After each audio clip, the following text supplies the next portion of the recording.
সহিংসতা নিয়ন্ত্রণে রংপুর আওয়ামী লীগ ব্যর্থ হয়েছে বলে মন্তব্য করেছেন স্বরাষ্ট্রমন্ত্রী আসাদুজ্জামান খান কামাল। রংপুরে দুর্বৃত্তদের তাণ্ডবে ক্ষতিগ্রস্ত স্থাপনা পরিদর্শন করে তিনি জানান, সরকারি সম্পদ ধ্বংসে সহিংসতাকারী, অর্থের যোগানদাতা ও সহযোগিতাকারীদের চিহ্নিত করা হচ্ছে।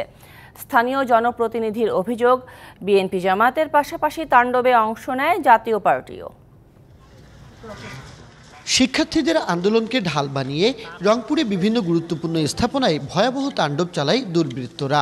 বৃহস্পতিবার দুপুরে ক্ষতিগ্রস্ত এসব স্থাপনা পরিদর্শন করেন স্বরাষ্ট্রমন্ত্রী। নগরীর তাজহাট থানা, নবাবগঞ্জ পুলিশ ফাঁড়ি, ডিবি কার্যালয়, বেরবির উপাচার্যের বাসভবন, মহানগর ও জেলা আওয়ামী লীগ কার্যালয়, পরিবার পরিকল্পনা অফিস ও মুক্তিযুদ্ধ সংসদ পরিদর্শন করেন তিনি। এ সময় আইজিপি সহ স্থানীয় জনপ্রতিনিধিরা সাথে ছিলেন। পরে শিল্পকলা একাডেমি মিলনায়তনে প্রশাসন ও জনপ্রতিনিধিদের সাথে আলোচনা সভায় যোগ দেন স্বরাষ্ট্রমন্ত্রী। এ সময় দুষ্কৃতকারীদের তাণ্ডব নিয়ে কথা বলেন পুলিশ কর্মকর্তা। আমরা অত্যন্ত দ্ব্যর্থহীন ভাষায় বলতে চাই, এই শহরে যে তাণ্ডব চালানো হয়েছে সেটি আমরা কোনোভাবেই স্পেয়ার করব না।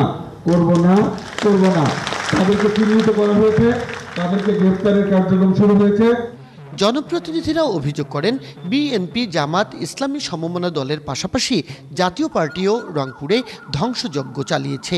এ সময় জাতীয় পার্টির কো চেয়ারম্যান ও সিটি মেয়র মোস্তাফিজুর রহমান মোস্তফা তোপের মুখে পড়েন। 250-টিরও বেশি ডিজাইন অপশন নিয়ে ওয়ালটন স্মার্ট ফ্রিজ, বোঝে আপনার প্রয়োজন।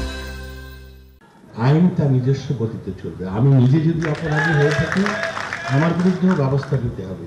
আমি বক্তৃতা এখানে বড় দিলাম, ভিতরে গিয়ে কোনো কনস্পিরেসি করলাম, তাকেও ছাড় দেওয়া উচিত হবে না। কিভাবে জাতীয় পার্টির লোকজন সেদিন বিএনপি জামাতের সাথে এই রাস্তায় নামে এই রকম ন্যাক্কারজনক ঘটনা ঘটলো, এর জবাবদিহিতা আপনাকেও দিতে হবে। পরে স্বরাষ্ট্রমন্ত্রী বলেন, সহিংসতা নিয়ন্ত্রণে ব্যর্থ হয়েছে রংপুর আওয়ামী লীগ। আপনারা নেতারা বসেছিলেন কেন? আপনারা নেতারা হাত কোমরে বসেছিলেন কেন? আপনার যেটা করার কথা ছিল সেই জায়গায় আমরা ফেল করেছি, আমরাও ফেল করেছি। এইরকম একটা মুমূর্ষ সময় আপনাদেরকে বলবো, আপনারা সবাই ধৈর্য ধরুন। আমরা এখন আইডেন্টিফাই করছি, যে যেখানে থাকবে আমরা তাকে ধরব। প্রধানমন্ত্রীর নেতৃত্বে পরিস্থিতি দ্রুত স্বাভাবিক হচ্ছে বলে জানান স্বরাষ্ট্রমন্ত্রী।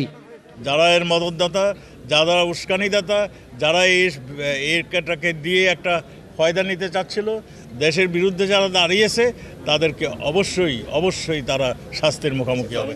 মাজিদ মাসুদ, ডিবিসি নিউজ, রংপুর।